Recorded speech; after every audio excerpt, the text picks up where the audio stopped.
আজ শোনাব আমার বাল্যবন্ধু সুলেখিকা শ্রীপর্ণা দের লেখা গল্প মাতৃরূপেণ। স্কুল জীবনে আমরা ছিলাম যাকে বলে হরিহর আত্মা। আজ আমি আমার বন্ধুর জন্য গর্বিত। ওর লেখা গল্পটি অমলতাস পত্রিকার এবছরের শারদীয়া সংখ্যায় প্রকাশিত হয়েছে। শুরু করছি শ্রীপর্ণা দের লেখা গল্প মাতৃরূপেণ। আজ 25শে নভেম্বর 2018 সালে এই দিনে লিপি তার জন্মান্তরের সাথী স্বর্ণদ্বীপ ওরফে দীপুর সাথে 7 পাকে বাঁধা পড়েছিল। আজও মনে জাজ্বল্যমান রবিবারের সেই অপরূপ রূপকথা। এখন মাত্র 5টি বছর পরেই কেন লিপির সব কিছু এত শূন্য লাগে।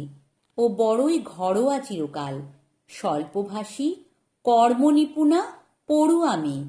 ইংরেজি স্যারের ব্যাচেই দীপুর সাথে আলাপ। দুজনেই তখন 9ম শ্রেণীর ছাত্র ছাত্রী। পড়ে ফেরার পথের অনেকটাই তারা একসাথে যেত আসত। এইভাবে কখন যেন জীবন পথটিও বিধাতা এক করে দিলেন। কলেজ ইউনিভার্সিটির শেষে 2 বছর প্রচুর পরিশ্রম করে অবশেষে দীপুর রেলে চাকরি হয়ে যায়। ততদিনে লিপিও একটি বেসরকারি কিন্তু নামকরা বাচ্চাদের স্কুলে ইংরেজির শিক্ষিকা হিসেবে কাজ শুরু করেছে।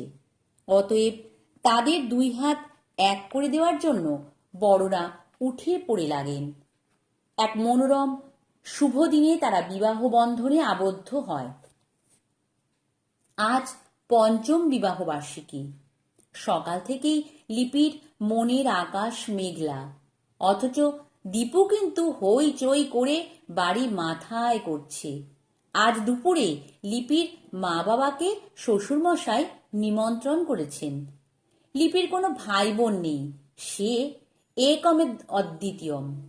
দীপুর বড় দিদি আছেন, পরিবারের সাথে বিদেশে থাকেন। আজ শাশুড়ি মায়ের রান্নাঘর পুরো সরগরম, পঞ্চব্যঞ্জন প্রস্তুত হচ্ছে। সবাই দুপুরে একত্রে আনন্দ করে খাওয়া দাওয়া, কেক কাটা হবে। আজ রাতে পদাতিক এক্সপ্রেসে তাদের নিউ জলপাইগুড়ি যাওয়ার কথা। বহু অপেক্ষিত ভ্রমণ। এত কিছু আয়োজন সত্ত্বেও লিপি কিছুতেই সহজ হতে পারছে না। তার পরিবারের মানুষগুলি সবাই খুব ভালো, কেউ তার ক্ষতস্থানে আঘাত করে না। তাদেরও মন খারাপ কি করে না? নিশ্চয়ই করে, কিন্তু তারা বোঝেন যে এতে লিপির বা দীপুর কোনো কিছু করার নেই। এত ডাক্তার বদ্যি দেখানো হয়েছে, এত পরীক্ষা করা হয়েছে, একটাই কথা, দুজনের কোনো অসুবিধা নেই, দুজনেই সম্পূর্ণ সুস্থ। চেষ্টা করে আর অপেক্ষা করে যেতে হবে, এই আপাতত করণীয়। বাকিটা ঈশ্বরের মর্জি। যাই হোক, সারাদিন মা বাবাদের আদর আশীর্বাদে কাটিয়ে রাতের খাবার খেয়ে ব্যাগপত্র নিয়ে শিয়ালদহে পৌঁছে যায়। রাতের ট্রেন, উঠেই একটু পরেই শুয়ে পড়া ছাড়া কোনো কাজ নেই। কাল দুপুরের মধ্যেই পৌঁছে যাবে তারা হোমস্টেতে। এনজেপিতে গাড়ি আসবে, যে হোমস্টেতে তারা থাকবে তাদেরই গাড়ি। সারা রাত আধো ঘুমে জাগরণে কাটিয়ে ভোরবেলায় চায় গরম শুনতে শুনতে লিপি জানলার বাইরে দেখতে দেখতে ভাবছিল, সত্যিই কি কোনোদিনও মা ডাক শুনতে পাবে? এরকম কোনো এক ভ্রমণে একরত্তি কেউ উসুত্তুম খুসুত্তুম করে দেবে তাকে দুষ্টুমি করে করে। নিজের অতলান্ত মন খারাপিতে আবার ডুবে যাচ্ছিল সে। এমন সময় দীপু ডাকলো তাকে 1 কাপ গরম চা হাতে নিয়ে। সত্যি এই মানুষটা কত আগলায় তাকে, কি না ভালোবাসে ও ছোট ছোট বাচ্চাদের। শুধু লিপি যাতে আরো কষ্ট না পায় এই কারণে সর্বদা হাসি দিয়ে মজা দিয়ে নিজেকে লুকায়ও। দীপু আবার তাড়া দেয়, কি গো, চাটা খেয়ে গাত্রোত্থান করো দেবীজি, 9:30টার মধ্যে কিন্তু ট্রেন এনজেপিতে ঢুকে যাবে। যথাসময় ট্রেন থেকে নেমে তারা থ হয়ে যায়, বাবা, এ তো কলকাতার দুর্গাপুজোর ভিড়, সারা পশ্চিমবঙ্গের লোকই কি নর্থ বেঙ্গল ঘুরতে চলে এলো নাকি। যাই হোক, হোমস্টের মালিক সুরেশজি ফোন করে জানালেন উনি নিজেই এসেছেন ওদের নিতে, পার্কিং লটে আছেন। গাড়ির নাম্বার আর বর্ণনা দিয়ে দিলেন। খুঁজে পেতে একসময় গাড়িতে চেপে তারা রওনা দিল। তারা তখনও জানে না কি হতে চলেছে তাদের সাথে। যেতে যেতেই সুরেশজির সাথে প্রচুর গপ্প গাছা হতে থাকলো। ওনার কাছেই শুনল যে দার্জিলিং ম্যাল থেকে পশ্চিমের পাহাড়ে চোখ মেলে দিলে সবুজের সাম্রাজ্যের মাঝখানে মুখ লুকিয়ে আছে তাদের গ্রাম। 1-1.5 বছর হলো পরিচিতির আলো পেয়েছে। দার্জিলিংয়ে ঠিক বিপরীতে হয় এ গ্রাম থেকে শৈল শহরের দৃশ্য বিমুগ্ধ বিস্ময়ে দেখতে হয়। প্রায় 6,000 ফুট উচ্চতা থেকে দিনের বেলায় দার্জিলিংকে দেখলে মনে হবে গিরিশিরায় অগণিত ফুল ফুটে আছে। খুঁতখুঁতে মনে হলো কংক্রিটের জঙ্গল ভাবা যায়। তবে অন্ধকার নামার পর সকলেরই ভালো লাগবে দূরের দার্জিলিং। গিরিশিরা জুড়ে 365 দিনের আশ্চর্য সুন্দর অকাল দেওয়ালি। এখানেই শেষ নয়, আকাশ যদি পরিষ্কার থাকে তবে তো তুলনাহীন। দিগন্তে ঝকঝক করে কাঞ্চনজঙ্ঘা সমেত হিমালয়ের অনেকগুলি বরফচূড়া। এনজেপি বা শিলিগুড়ি থেকে কম বেশি 80 কিলোমিটার দূরে ছোট্ট একটা গ্রামই তাদের গন্তব্য। প্রায় 4 ঘন্টা ড্রাইভ করে অবশেষে তারা ঢুকে পড়ে ছবির মতো সুন্দর একটি পাহাড়ি এলাকায়। সত্যি লাবণ্যময় প্রকৃতি উজাড় করে পাহাড়ি বসতিকে সাজিয়ে রেখেছে যেন। পাহাড়ের অনেকটা দূর পর্যন্ত যেন গড়িয়ে নেমে গিয়েছে গাড়ি চলার একমাত্র রাস্তা। একের পর এক হাড় হিম করা হেয়ারপিন বেন্ড, নয়াবস্তি থেকে পুরানা বস্তি পর্যন্ত।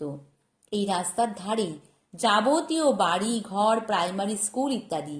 নিচের দিকে ধাপে ধাপে চাষের জমি, ইতিউতি ঝাড়ু গাছের ঝোপ।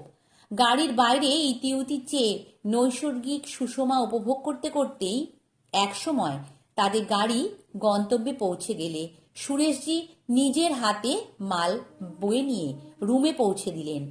ওনার মেয়ে আর স্ত্রী এসে হাসি মুখে ওদের আপ্যায়ন করে জানতে চাইলেন ওরা কি এখন একটু চা খাবে নাকি ফ্রেশ হয়ে একেবারে গরমাগরম দ্বিপ্রাহরিক আহার করে নেবে। দ্বিতীয়টাই যুক্তিযুক্ত হওয়ার কারণে ওরা চটপট ফ্রেশ হয়ে নিয়ে খাওয়ার টেবিলে চলে আসে। গরম ভাত, পেঁয়াজ ফোড়ন দেওয়া ডাল, আলুর চোখা, স্কোয়াশ শাকের ভাজি, স্যালাড আর চিকেনের লাল লাল ঝোল আলু সমেত, শেষ পাতে চাটনি। সুরেশজি জানালেন বাঙালিরা টমেটোর চাটনি ভালোবাসে, তাই স্পেশাল বন্দোবস্ত। আরও লোকজন ডাইনিং হলে, সবাই বাঙালি মোটামুটি। কেউ গ্রুপে এসেছে, আবার কেউ ফ্যামিলি বা টোনাটুনি তাদের মতো। যাই হোক, জমকালো দুপুরের খাবার খেয়ে ওরা কিছুক্ষণ ঘুমোলো।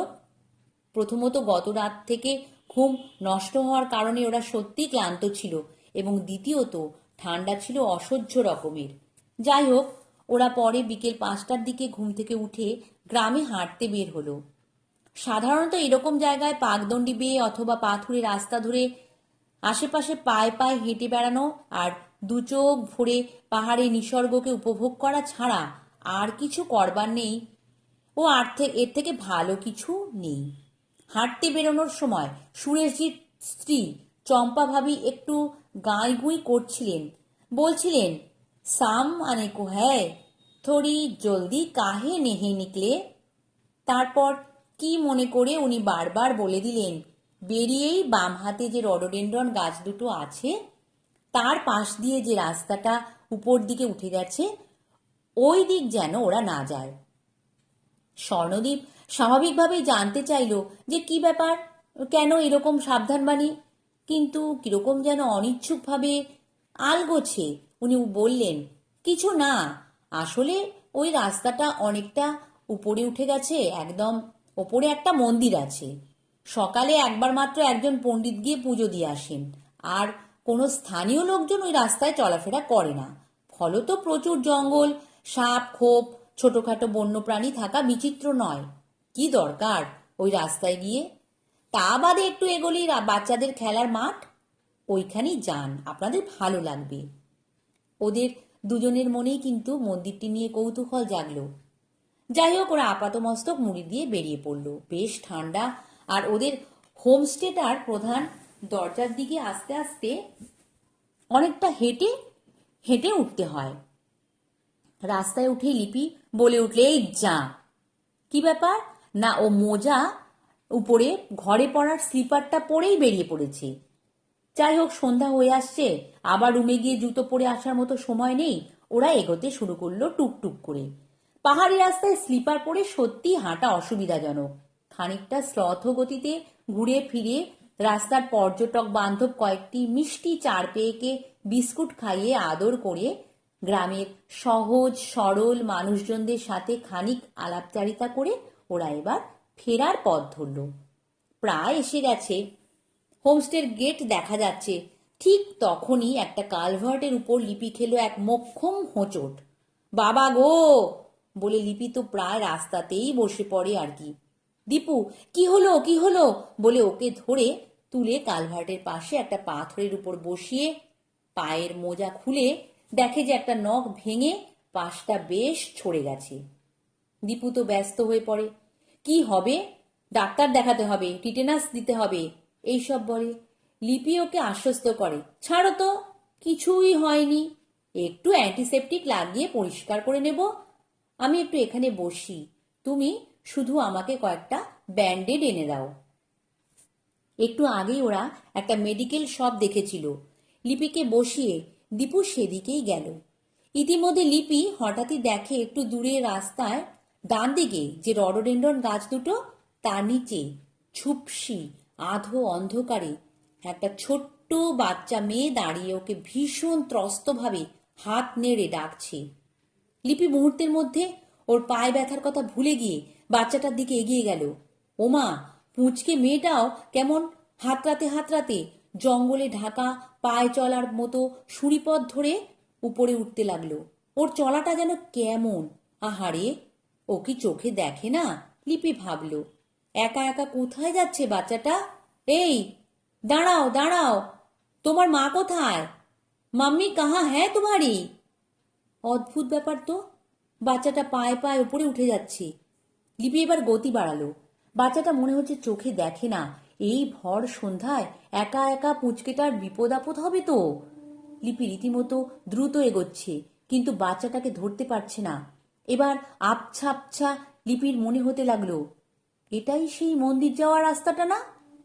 চম্পা ভাবি এই রাস্তায় যেতে না করেছিল না? লিপি এই সব ভাবছে বটে, কিন্তু নিজের উপর নিয়ন্ত্রণও পাচ্ছে না। বাচ্চা মেয়েটার পেছনে পেছনে ও উঠছে। মাঝে মাঝে লিপি ডাকছে, রুকো তো, রুকো বেবি।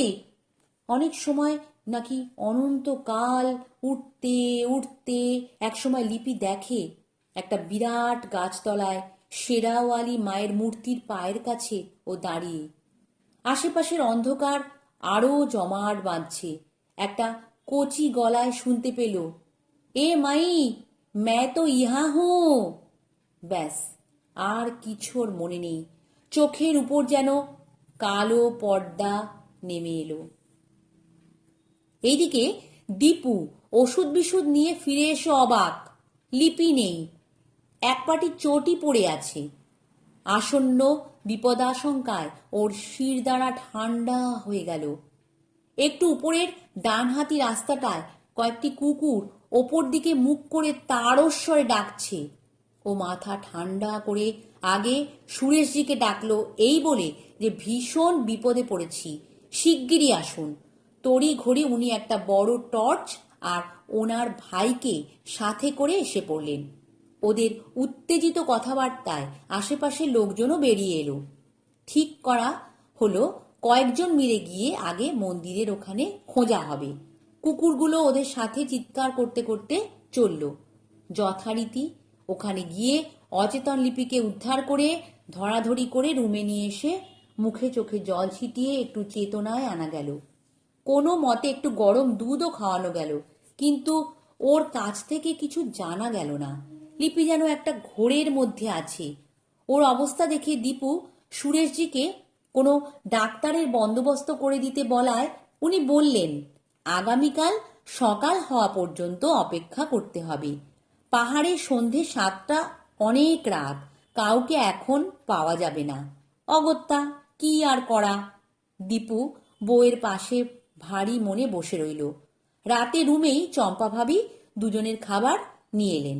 অনেক চেষ্টা করেও উনি লিপিকে খেতে রাজি করাতে পারলেন না। লিপির গা তখন বেশ গরম। দিদি কো বুখার চড় গই হ্যায় ভাই সাব, এই বলে উনি চলে গেলেন। আর বারবার বলে গেলেন, অসুবিধা হলেই যত রাতই হোক না কেন দীপু যেন ফোন করে। ওদের ফোন অন করা থাকবে। ভাবিজি চলে গেলে দীপু লিপির কপালে হাত দিয়ে দেখল, খুব বেশি জ্বর আসেনি। লিপি লিপি, দুটো বিস্কুট তো খাও অন্তত পক্ষে, দীপু ডাকল। লিপি একটু আ করে আরও গুটিসুটি মেরে পাশ ফিরে গেল।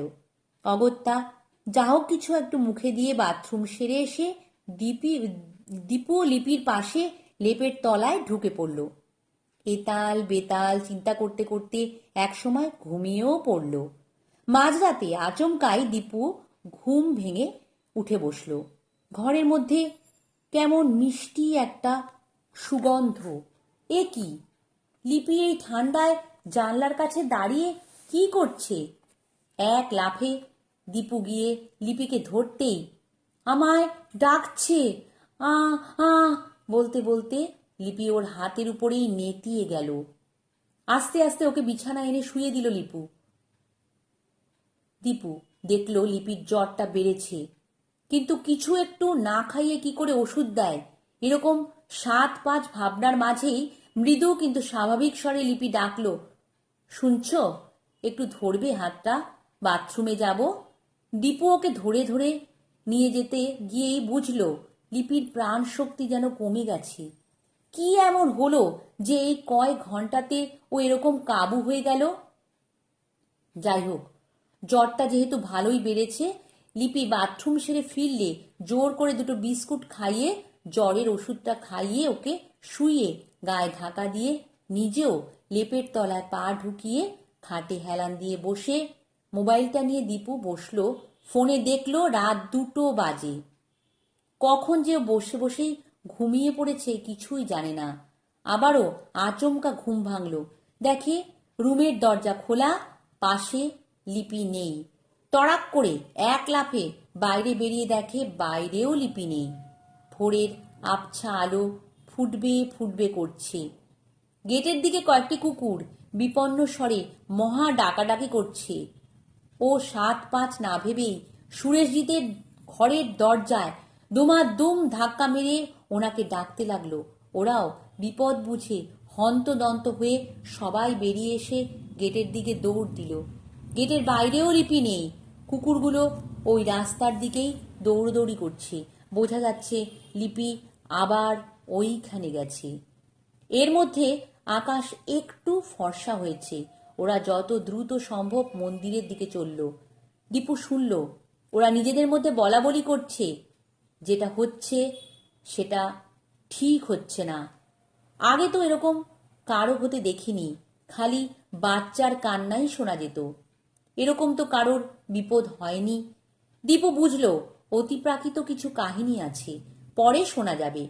আপাতত লিপিকে উদ্ধার করা জরুরি। সেরকম বুঝলে আজইও শিলিগুড়ি নেমে যাবে।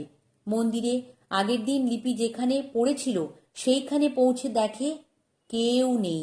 সবাই এদিক ওদিক খুঁজতে লেগে গেল। কুকুরগুলো আজও সাথে এসেছে এবং যথারীতি খুব চেঁচামেচি করছে। ওরা বিপদের গন্ধ পায়। মন্দিরের পেছনের দিকে একটা পাহাড়ি ঝোড়া, সেই দিকে দীপু আর সুরেশজি মিলে খুঁজতে গেল। না, কেউ নেই। তবে কি তবে কি দীপুর শরীর কেমন করতে শুরু করলো। মাথা কাজ করছে না। বেড়াতে এসে এ কি হলো? চোখ ফেটে জল আসছে, ইচ্ছে করছে হাহাকার করে কেঁদে উঠতে। হঠাৎই সুরেশজি বললেন, হায় রাম, বহনজি উধার কার কেহা রহি হ্যায়। দীপু এক লাফে উঠে এসে দেখে অনেকটা নিচে একটা ঘন ঝোপের মধ্যে হাঁটু গেড়ে বসে ঝুঁকে পড়ে ভীষণ দ্রুত লিপি কি যেন করছে। সুরেশজির হাঁক ডাকে সবাই এদিকে চলে এসেছে। মন্দিরের পণ্ডিতজিকেও সুরেশজির মেয়ে ডেকে এনেছে। উনি বললেন, ওকে আগে তুলে আনো। ওরা কয়েকজন মিলে নামতে শুরু করলো। অনেকটা নিচে লিপি রয়েছে। নামতে গিয়ে দীপু টের পেল অসম্ভব কঠিন কাজ। লিপি অসুস্থ শরীরে নামলো কি করে? ইতিমধ্যে লিপির একটা আর্তনাদ শোনা গেল। ওরা আরো তড়বড় করে নামতে থাকলো। কোনো মতে লিপির কাছে পৌঁছে ওরা যা দেখে তা দেখবে বলে কেউ আশা করেনি। দেখল লিপি হাতের কাছে যা পেয়েছে তাই দিয়ে কখনো বা নখ দিয়েই মনে হয় মাটি খুঁড়ে একটা ছোট্ট কঙ্কাল বার করে সেখানেই অচেতন হয়ে পড়ে গেছে। ওরা আপাত কর্তব্য স্থির করে নিয়ে প্রথমে সবাই ধরাধরি করে লিপিকে উপরে তুলে নিয়ে এলো। লিপির সারা গায়ে আঁচড়ের দাগ, আঙুলগুলি রক্তাক্ত। ওকে এনে মন্দিরের দেবীর সামনে মাটিতে শুইয়ে দিয়ে চোখে মুখে জল ঝাপটা দিতে দিতে ধীরে ধীরে ওর চেতনা ফিরে এলো।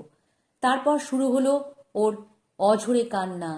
মিল গই, মেরি মুন্নি মিল গই, এই বলে সবাই কিংকর্তব্য বিমূঢ়। দীপু ভাবছে, এ কে? লিপি তো নয়। এরই মধ্যে পণ্ডিত মশাই মা বনদেবী নাকি শেরওয়ালি মা কোনো দেবী হবেন তিনি দীপু জানে না, তার দৈনন্দিন অনাড়ম্বর পুজো সেরে সেই ফুল জল নিয়ে এসে লিপির চোখে মুখে সর্বাঙ্গে ছিটিয়ে দিতে লিপি শান্ত হয়ে দীপুর কোলে মাথা দিয়ে চোখ বুজে শুয়ে পড়ল। পণ্ডিত মশাই সুরেশজির কাছে কঙ্কাল পাওয়ার কথা শুনে বললেন, তুলে নিয়ে ওই ঝোড়ার পাশ দিয়ে নিয়ে আসতে। উনি যথাবিহিত সৎকার করে দেবেন। ওরা ওইখানেই রয়ে গেল। এদিকে দীপু, চম্পা ভাবি আর কয়জন মিলে লিপিকে ধরাধরি করে রুমে নিয়ে এলো। আসার পর চম্পা ভাবি দীপুকে বলল, আপনি চিন্তা করবেন না, বাইরে বসুন, আমি ভাবিকে সাফ সূত্র করে শুয়ে দিচ্ছি।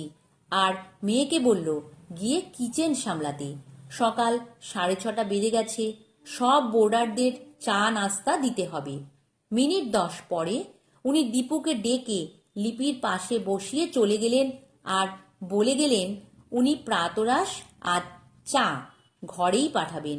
লিপির শরীরে কোনো জোর নেই। ওকে খাইয়ে নিয়ে একটু ডাক্তার দেখিয়ে আনতে। দীপু লিপিকে ডেকে দেখল ও উ আ করছে বটে, কিন্তু চোখ বুজে রয়েছে। থাক, একটু ঘুমোক, এই ভেবে আর ডাকাডাকি না করে রুমের বাইরে এলো।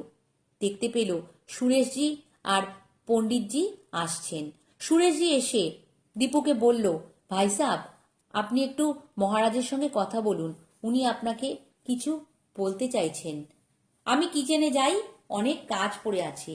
দীপু ঘর থেকে একটা চেয়ার এনে বৃদ্ধ পণ্ডিত মশাইকে বসতে দিয়ে নিজে বারান্দার সিঁড়িতে বসে পড়ল।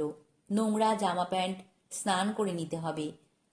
আপনারা আজ আমাদের জন্য যা করলেন আমরা সারা জীবন ঋণী থাকব। দীপু বলল পণ্ডিত মশাইকে। বলুন, আমায় কি বলবেন?